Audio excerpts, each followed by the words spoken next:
Welcome back to tutorials for medicos. आज का हमारा टॉपिक है हर्निएशन ऑफ इंटरवर्टिब्रल डिस्क। मतलब जो इंटरवर्टिब्रल डिस्क होती है उसकी हर्निएशन। ठीक है, बेसिकली जो स्पाइनल कोड होती है उसके अंदर जो वर्टिब्रेज होती है, तो वर्टिब्रेज के अंदर जो डिस्क प्रेजेंट होती है उसकी हर्निएशन के बारे में आज हम बात करेंगे, जिसको इंटरवर्टिब्रल डिस्क हर्निएशन भी बोल सकते हैं या फिर हर्निएशन ऑफ इंटरवर्टिब्रल डिस्क भी बोल सकते हैं। Definition है localized displacement of disc material beyond the normal margins of intervertebral disc space resulting in pain, weakness or numbness in the myotomal or dermatomal। तो बेसिकली क्या होता है, एक लोकलाइज डिस्प्लेसमेंट हो जाती है इंटरवर्टिब्रल डिस्क। मतलब जैसे ये दो वर्टिब्रेज हैं, इसके बीच में जो स्पेस है इसकी क्या हो जाती है, डिसलोकेशन हो जाती है। ये अपनी जगह से डिसलोकेट हो जाती है, अपनी जगह से हिल जाती है और क्या हो जाती है, एक नम्बनेस हो जाती है मायोटोमल में और डर्मेटोमल के अंदर एक नंब प्रेजेंट हो जाती है। मतलब सेंसेशंस आनी बंद हो जाती है, सुन्न हो जाती है वो चीज़। और ये जो इंटरवर्टिब्रल डिस्क की हर्निएशन है ये बेसिकली जो लंबर एरिया 4 और L4 और L5 में ही अक्कर होता है। मैंने यहाँ पे डायग्राम के थ्रू समझा रखा है बहुत इजीली, जिससे आपको समझ आ जाएगा।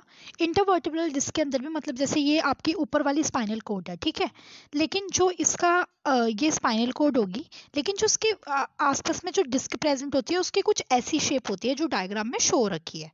तो जो उसका बाहर वाला पोर्शन होता है उसको एनुलस फाइब्रोसिस बोलते हैं, अंदर वाले पोर्शन को न्यूक्लियस प्रोपल्स बोलते हैं।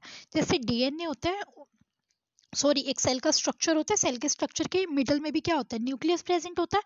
तो इसलिए जो इसका मिडल वाला स्ट्रक्चर है, बीच वाला अंदर वाला है, तो वो न्यूक्लियस पल्पोसस है।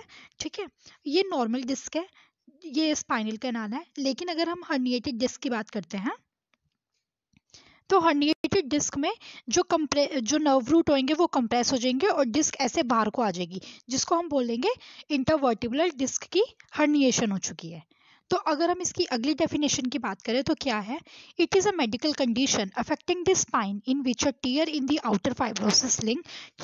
ठीक है, जो आउटर फाइब्रोसिस रिंग है, कौन सी, एनुलस फाइब्रोसिस, जैसे मैंने आपको पहले डायग्राम में समझाया है।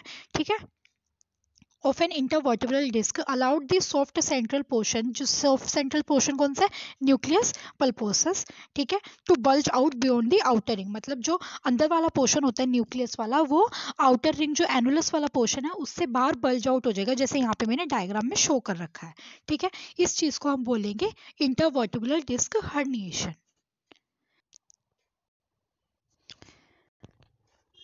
हम देख लेते हैं अब कि कौन से मतलब डायग्राम के थ्रू मैंने शो कर रखा है, जो डिस्क अगर वेरियस फॉर्म में हर्निएट होती है तो वो कैसी कैसी दिखेगी, उसकी शेप कैसी दिखेगी। ये बात करिए नॉर्मल डिस्क की। लेकिन अगर डिजनरेटिव मतलब प्रॉपर जनरेट ही नहीं हो पाई है, प्रॉपर उसकी ग्रोथ ही नहीं हो पाई है डिस्क की, तो वो ऐसी रह जाएगी। बल्जिंग डिस्क, बल्जिंग मतलब बाहर को, किसी चीज के बाहर को आना, तो बल्जिंग मतलब ये बाहर को डिस्क आ रही है। हर्निएटेड डिस्क मतलब जिसकी हर्निएशन हो रखी है, एक अपने स्ट्रक्चर में से दूसरे स्ट्रक्चर में वो प्रोपल्जन हो रही है उसकी।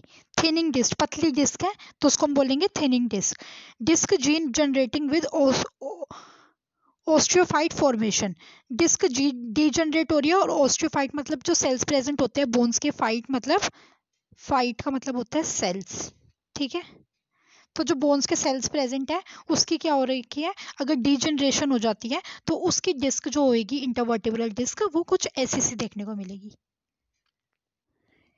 नेक्स्ट बात करते हैं इसकी कॉजेस की।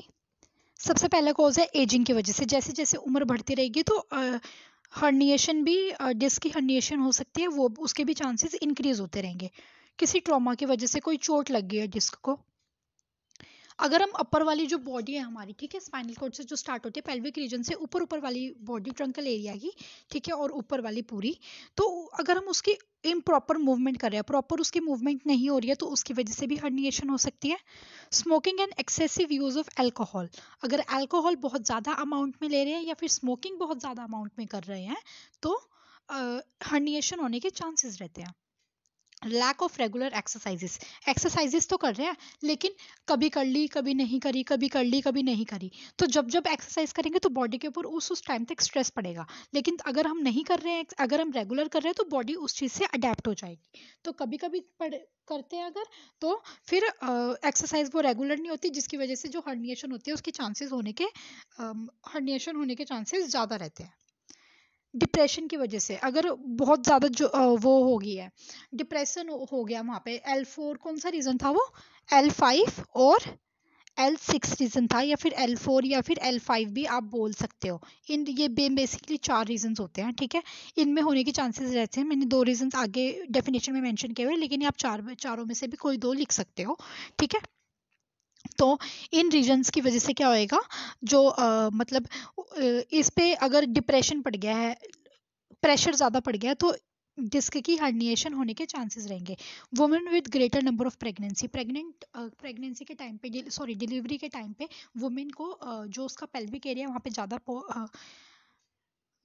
वेट लगेगा, वहाँ पे ज़्यादा प्रेशर लगेगा, जिसकी वजह से हर्निएशन होने के चांसेस रहेंगे। और एक पॉइंट सॉरी मैंने मिस कर दिया इसके बीच में, वो है हैवी और रेपिटेटिव लिफ्टिंग ऑफ वेट। तो अगर हम वेट बहुत ज़्यादा हैवी लिफ्ट कर रहे हैं, या फिर रेपिटेटिव कॉन्टीन्यूसली लिफ्ट करी जा रहे हैं वेट को, बहुत ज़्यादा वजन उठा रहे हैं, तो उसका हमारी बॉडी पे इफेक्ट पड़ेगा, वो उसका प्रेशर हमारी बॉडी पे पड़ेगा, जिसकी वजह से हर्निएशन होने के चांसेस रहते हैं।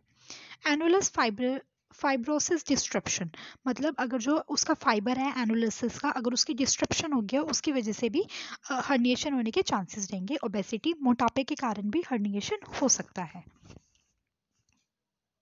नेक्स्ट बात करते हैं इसकी पैथोफिजियोलॉजी की। तो ड्यू टू इटियोलॉजिकल फैक्टर्स, जैसे कि क्या, ageing, vascular changing start to fail and vascular diffusion of nutrient decreases, मतलब वेस्कुलर जो चैनल्स होते हैं वो फेल हो जाते हैं, और जो वेस्कुलर की डिफ्यूजन्स होती है वो डिफ्यूजन होती है न्यूट्रिएंट्स की वेस्कुलर के अंदर जो प्रेजेंट होते हैं वो भी डिक्रीज हो जाते हैं, जिसकी वजह से क्या होता है, वाटर बाइंडिंग जो कैपेसिटी होती है न्यूक्लियस की वो डिक्रीज हो जाएगी, और न्यूक्लियस बहुत ज़्यादा फाइब्रस, मतलब थिक हो जाएगा, ठीक है, स्टिफ भी हो जाएगा, थिक हो जाएगा, जिसकी वजह से इंटरवर्टिब्रल डिस्क की हर्निएशन हो जाएगी। नेक्स्ट बात करते हैं इसके साइन एंड सिम्टम्स की। तो साइन एंड सिम्टम्स में नंबनेस एंड टिंगलिंग सेंसेशंस आएंगी नहीं। जब हर्निएशन हो जाएगी, वहाँ के जो नर्व रूट की वो जो इम्पल्सेस जा रही थी वो डैमेज हो गई हैं, तो नंबनेस हो जाएगी उस एरिया में, वीकनेस फील होएगी, और पेन तो रहेगा ही रहेगा। पेन कहाँ पे रहेगा, बेसिकली मेन रीजन है नेक में और लोअर बैक बटक्स में पेन रहेगा, ठीक है। और डायग्नोस्टिक इवैल्यूएशन में हम हिस्ट्री टेकिंग, फिजिकल एग्जामिनेशन करेंगे पेशेंट का, एक्सरे करेंगे, सीटी स्कैन देखेंगे, एमआरआई करेंगे, माइलोग्राम करेंगे। माइलोग्राम इसमें बहुत इंपॉर्टेंट टेस्ट है, माइलोग्राम, ठीक है, ये ही एक इम्पॉर्टेंट टेस्ट है इसमें इंटरवर्टिब्रल डिस्क हर्निएशन में। देखो, history taking, CT scan, MRI वगैरह तो सभी लिखते हैं, ठीक है, ये कॉमन होते हैं, जब भी आप एमएसएन कर रहे हो तो ये कॉमन टेस्ट होते हैं। लेकिन कुछ स्पेसिफिक टेस्ट होते हैं जो आपको किसी डिजीज कंडीशन में मेंशन करने बहुत ज़रूरी होते हैं। तो जैसे इसमें माइलोग्राम हो गया। माइलोग्राम क्या होता है, स्पाइनल कॉर्ड की स्टडी अगर हम करते हैं, स्पाइनल कॉर्ड की इंजरी जो हो रखी है उसकी स्टडी जब हम करते हैं, तो उस चीज़ को देखने के लिए माइलोग्राम टेस्ट करते हैं, ठीक है। जैसे पायलोग्राम करते हैं उसकी यूरिनरी ब्लैडर के लिए, ठीक है, ऐसे ही माइलोग्राम करते हैं स्पाइनल कॉर्ड की इंजरी को देखने के लिए। तो ये स्पेसिफिक है, इसमें ये इंपॉर्टेंट टेस्ट है माइलोग्राम, तो ये प्लीज़ जरूर लिखिएगा पेपर में। और नेक्स्ट है EMG and nerve conduction study. Electromyography करते हैं, EMG stands for electromyography, electromyography, ठीक है, शॉर्ट फॉर्म में इसको ईएमजी लिखा हुआ है। और नर्व कंडक्शन स्टडी टेस्ट भी करते हैं। ट्रीटमेंट में पेशेंट को एनाल्जेसिक्स पेन के लिए देंगे। एनाल्जेसिक्स में हम पेशेंट को दे सकते हैं एमिट्रिप्टालिन और गाबापेंटिन। कोर्टिसोन इंजेक्शन देंगे, एपिड्यूरल इंजेक्शन देंगे, और मसल रिलैक्सेंट देंगे जो मसल्स को रिलैक्स करेगी, नाम से ही क्लियर है। सर्जिकल मैनेजमेंट में सर्जरी क्या हो सकती है, आर्टिफिशियल डिस्क रिप्लेसमेंट हो सकती है, जिसमें TDR होगी, मतलब टोटल डिस्क रिप्लेसमेंट, ठीक है। और replacing soft tissue of disc with nucleus, तो जो न्यूक्लियस का सॉफ्ट टिश्यू है उसको हम क्या कर देंगे, रिप्लेस कर देंगे। तो जिस वजह से क्या होएगी, जो न्यूक्लियस है उसको रिप्लेस कर देंगे, और ठीक मतलब जो सही न्यूक्लियस है वो उसके अंदर रिप्लेस करने के बाद जो प्रॉपर फंक्शनिंग है स्पाइनल कॉर्ड की वो प्रॉपर होने लग जाए, मतलब स्पाइनल कॉर्ड की जो प्रॉपर फंक्शनिंग है वो पहले जैसे ही होने लग जाएगी।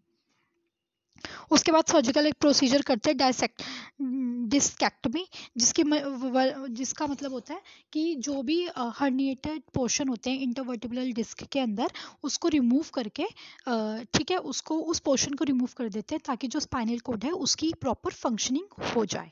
ठीक है, सो आज की वीडियो में मैंने हर्निएशन ऑफ इंटरवर्टिब्रल डिस्क समझाया। अगर किसी को कोई भी डाउट है तो प्लीज़ मुझे कमेंट में ज़रूर बताएं। Thank you so much for watching.